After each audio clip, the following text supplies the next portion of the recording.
So I got Brian here. Brian Duplessis is the director of the shelter. How you doing? I'm doing good, Charles. How are you doing? Fine. I guess, by God, you're pretty outspoken against the users of drugs around this area. Well, actually, I'd correct you on that. It's not so much about the users of drugs that I speak out a lot about. It's about the dealing of the drugs. Those who are actually bringing what I guess you'd consider poison into the area and dealing it to those who are vulnerable. Not just to those who are vulnerable and are using right at the moment, but even to those who are trying to get off the drugs and change their lives. The dealers are there ready to prey on them and take advantage of them. Listen, Brian, you got a big room here, 40 people in one room, and of course a lot of them got behavior problems. Isn't it time to rally against, put these people in a single room?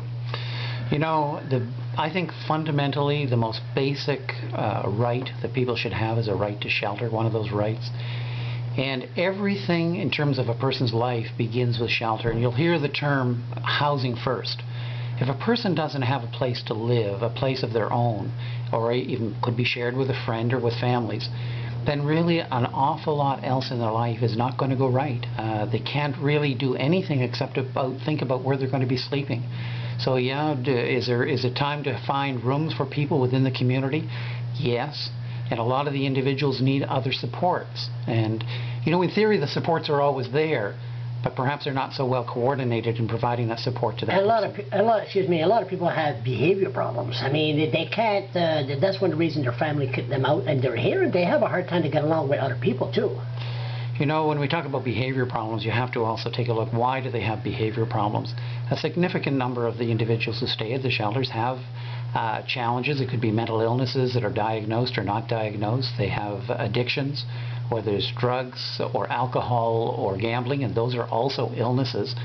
And the behaviors arise from those. So I think you have to go a lot deeper to saying just a behavior problem.